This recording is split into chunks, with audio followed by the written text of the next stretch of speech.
खुलुमबाय स्टुडियोआव आं उदांस्रि मुसाहारि BKWSC खौ आबुङै दाफुंनायजों लोगोसे गुबुन गुबुन जेंनाफोरखौ सुस्रांनानै होनांगौनि थाखाय दिनै धेमाजि जिल्ला खौसेथि बर' सुबुं आफादनि बानजायनायाव जनाइक' डिस्ट्रिक्ट कमिशनारनि लांगोनायाव सोमावसारनाय हाबाफारि लानाय जादों।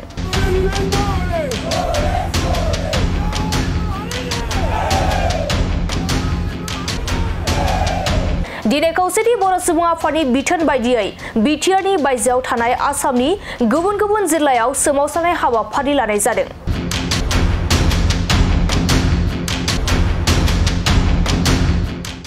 बेबादिनो धेमाजि जिल्लानि सिङाव थानाय जनाइक' डिस्ट्रिक्ट कमिशनार मावख'नि लांगोनायाव धेमाजि जिल्ला खौसेथि बर' सुबुं आफादनि बानजायनायाव आरो बर'नि गुबुन गुबुन माहारियारि आफादनि हेफाजाबाव BKWSC खौ आबुङै दाफुंनांगौनि थाखाय आरो लोगोसे गुबुन गुबुन दाबिफोरखौ लानानै सिट इन स्ट्राइक थामहिनबा होस्रिख्रावनाय हाबाफारि लानाय जादों।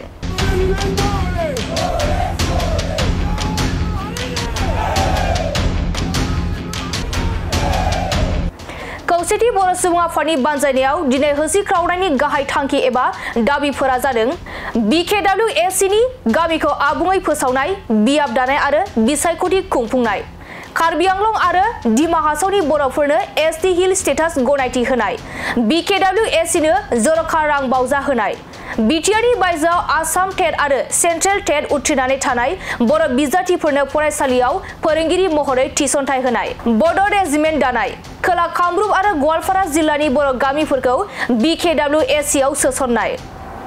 बेफोर गासै मैखोम गाहाय दाबिफोरखौ लानानै दिनै धेमाजि जिल्लायाव खौसेथि बर' सुबुं आफादनि बानजायनायाव आरो बर'नि गुबुन गुबुन माहारियारि आफादनि हेफाजाबाव सोमावसारनाय जायो। दिनै खौसेथि बर' सुबुं आफादजों लोगोसे जोंनि बर' हारिनि गेजेराव थानाय गुबुन गुबुन माहारियारि आफाद जेरै दुलाराय बर' फरायसा आफाद, आइजो अनसाय आफाद, XBLP, XNDP फराम, गुबुन गुबुन धोरोमारि गौथुम जों गासैबो जयै नैबे जनाइक' डिस्ट्रिक्टनि लांगोनायाव जों जिरायदों। खालि बेयावल' नङा, दिनै खौसेथि बर' सुबुं आफादनि हांख्रायनायाव मिरुनि बिथोन बायदि आसामनि गं 22 जिल्लायाव जिल्ला हेडक्वार्टार आरो डिस्ट्रिक्टनि हेडक्वार्टारफ्राव मोनसे सुबुं खुद्रिसारनाय सुबुं जथुम खुद्रिसारनाय मोनसे हाबाफारि लानाय जादों। थांखिया बेनो जे जों बर' हारिया गासै मोनथाम सुक्ति खालामबाय, जों मोनथाम सुक्ति खालामनो हाबाय। गिबियाव जों BDC सुक्ति खालामबाय, बिनि उनाव BTC सुक्ति, जोबथा जिथु थामथि बर' गोजोन गोरोबथा बिटिआर सुक्ति 2020 मायथाइनि 27 जानुवारि जाना थांबाय। बे मथे जोङो मोनसे BTCनि बायजोआवबो जों मोनसे बिटिआरनि बायजोआवबो मोनसे गाव खुंथाय मोननो हाबाय।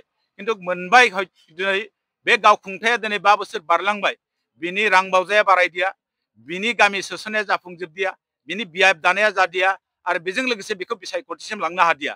बिनिखायनो बेखौ बिसायख'थिसिम लांनो थाखाय जोङो मोनसे सुबुं खुद्रिसारनाय हाबाफारि लादों गासै आसाम नाङैनो। आरो गिबि खेबाव जिहेतु 958 गं गामि सोसनबाय बर' कसारि वेलफेयार अट'नमास काउन्सिलाव आरो जोङो 161 गं गामि जों सोसनबावनो होदोंमोन, दिनैसिम बे जायाखै।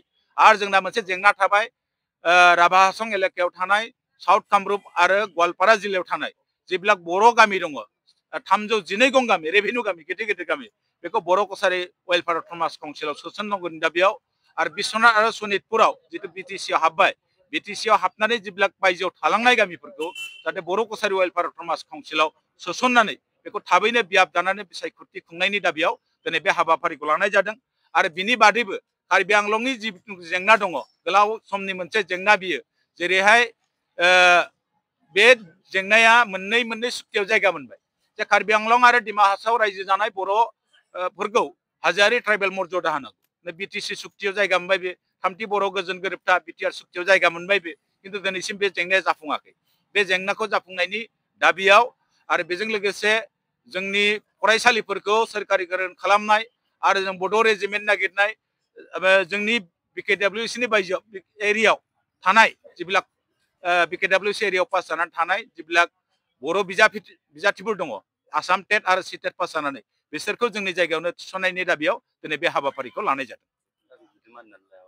बे हाबाफारिखौ मानिना लायाबा बे आन्दोलना सोलिबाय थागोन आरो जिहेतु इलेक्शना खाथि, जों मोनसे सिद्धांत लादों नो सल्युशन नो भट, बे थांखिखौ खौसेथि बर' सुबुं आफादा एबार लादों।